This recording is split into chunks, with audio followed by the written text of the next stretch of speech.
Hey guys, Derek Ritter from Ritter Krieg, and today we're going to do a what's in the box for ASL Journal number 14, and this is from MMP, of course, and this is the Aussie Special Edition. So I don't know if it's just Australian or if it's Testing, Anzac, testing, 1, 2, 3, testing, the New testing, one, Zealanders, two, but I guess three, we'll find testing, out testing, one, two, together. three. So start with the cover, and we've got a really cool, looks like an oil painting of some of the Anzacs going through a stream in the jungle. So pretty neat. So let's go on beyond that, and I'm trying some different software here to try and scroll through some photos. So we'll see how this works for us. All right, next we have. So I've clipped a lot of this stuff so that we don't actually read the articles or anything like that, because I guess that would be copyright infringement. So but here's the table of contents, and so you can pause here and read that over. But it's not just the Australians or the New Zealanders. There's also some other stuff, but it's definitely got the theme. So there's a few articles from Haddon and Flames. I see right over here we have Haddon and Flames Revisited, Haddon and Flames, The Stalemate Continues, and Haddon and Flames Map Genesis. And that's my favorite campaign game. So I'm not really good at campaign games. My brain can't process all the buying and the planning. But Haddon and Flames was just big enough. Any bigger, and I think I would have had trouble with it. But I had so much fun. I think I played it like 3 times or something, and I really, really enjoyed it. So, all right. So there's some nice articles for those of us who love the Haddon and Flames in there. All right, the map. So it comes with a campaign game map, and this is a Japanese battle of some sort. So, and I'm not sure. I haven't really read it yet, but it might be some linked scenarios. So that's good. But the graphics are just stunning, really beautiful. So that's what the map looks like, and you can see in the corner over here a piece of the journal. So that shows you how big the map is. So one of these sections would be about 8.5 by 11. So, and there's 9 of those sections. So that's a pretty big map. I think it's the standard 24 inches by 30 whatever. All right. So then we move along. So here we have now with all the scenarios. I can't show you the whole page, because then that would definitely be copyright infringement, because you'd be able to just print it off and play it. So don't want to do that to MMP, and don't want to do that to myself with a problem with MMP. So what I did was I cropped it at the special rules, making these scenarios incomplete while still being able to get a good look at what you'll be doing here.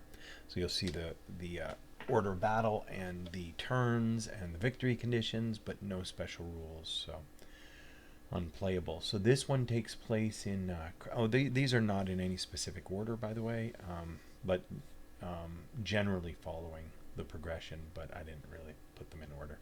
So this is drawing the crow, and that is Crete, and you have the Australian Infantry Brigade against the Fallschirmjäger, and they are entering by airdrop. Now, if you never entered by airdrop, I did a video a little while back with a tutorial in it. That's pretty cool. So you can watch that video. Just subscribe to me on YouTube, and you'll see all my videos. And some of them are clearly better than others, so they go from mediocre all the way down to unwatchable. But this one was one of my better ones. So there you go, an airdrop scenario, always fun. Next we have, oh boy, I think I cropped out the name. Sorry guys. All right, but it is 225, and that is again the Australians. No, these are the New Zealanders. So that answered that question. It is New Zealand. It is the Anzacs, not just the Australians. And this again is in Greece, but this time on Olympus Pass, and this is 1941 during the invasion as well. So, and these guys are an infantry division. So these are not Fallschirmjägers. Okay. Let's move right along. There we go. Here. All right. Now this is for that campaign game. And this is what the scenario card looks like. This is campaign game 2. We'll get to campaign game 1 in a second. But I guess you buy these groups, these different RGs. So, and that goes with that big map. And then we have, this is campaign game 1, and it's not complete, but you get the gist of it, and again played on that great map. And then we have, let me go to,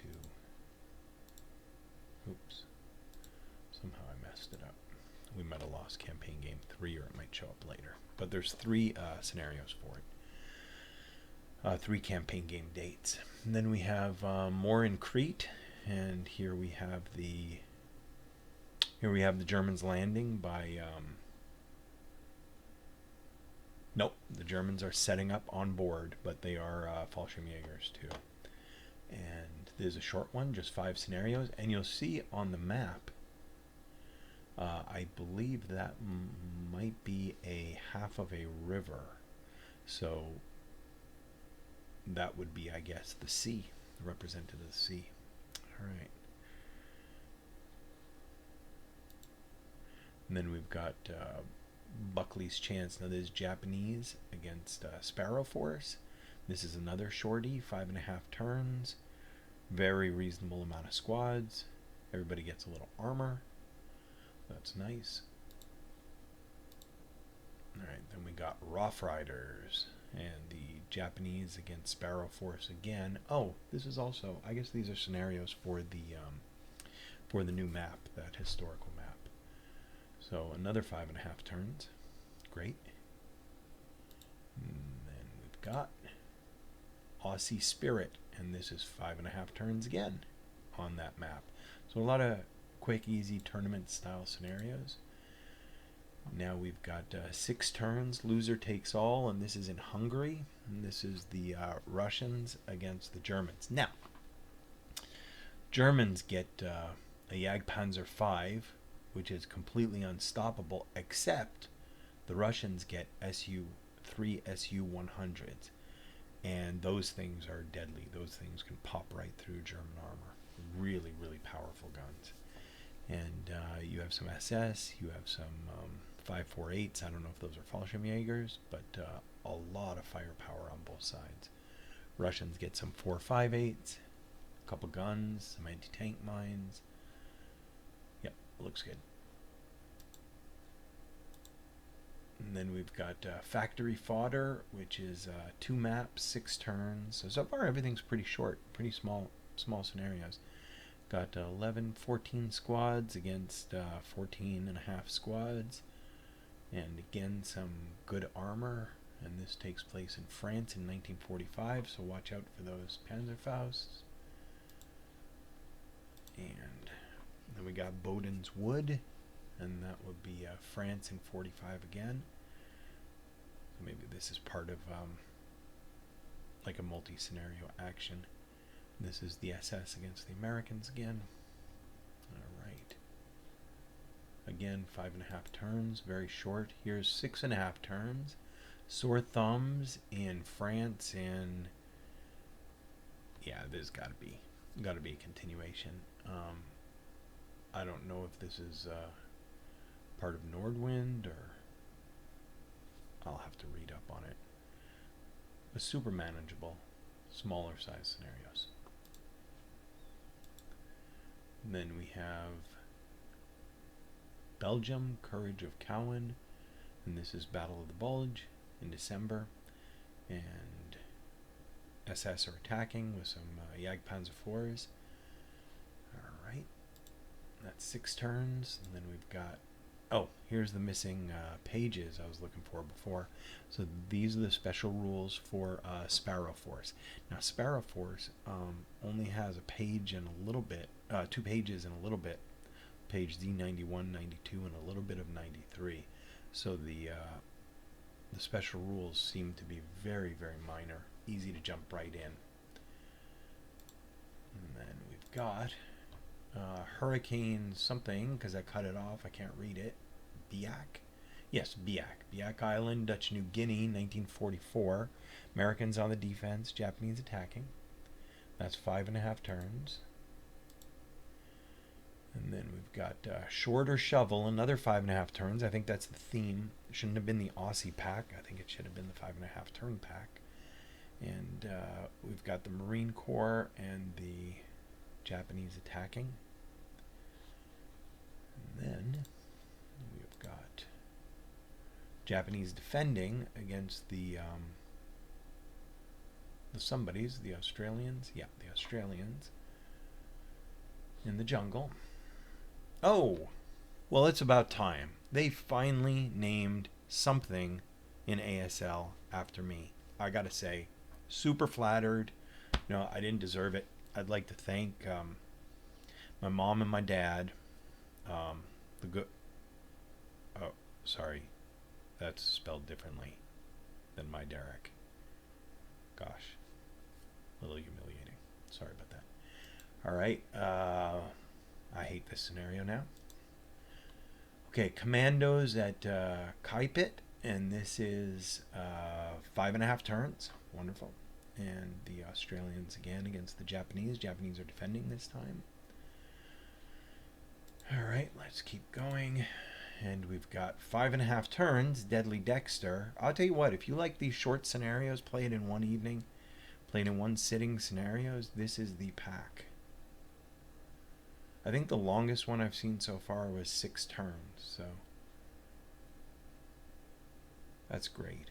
All right, Japanese attacking again. And then we go Irksome Rearguard. And, oh, here, I had to say something. Now we got the 10 turn scenario. Although, you know what? It's really not that big. It's 9, 10, 11, 12, 13, 14, 15 squads. Most of them junky, so they're gonna melt away really quickly against 12, 15, 17, 23 squads, good squads. So, yeah, that's gonna be tough. But the Japanese are defending, and you know how that goes. All right. And here we go. It's a battlefield, and got the Germans against the French, the Canadians in Normandy. So we got one Normandy scenario. Beautiful. And that's about it. Let's go back to the first page so we can have a nice little outro. There we go. And so that is ASL Journal issue number 14 in a nutshell. The only thing I didn't show you are the articles, and there are a bunch of them. Just a ton of articles and a lot of reading, and it's wonderful. So this looks like a really good product. Thanks for watching, guys, and you can pick up Journal 14 at ritterkrieg.com with free shipping and at a discounted price, so well below retail. So thanks for watching, and we'll see you next time.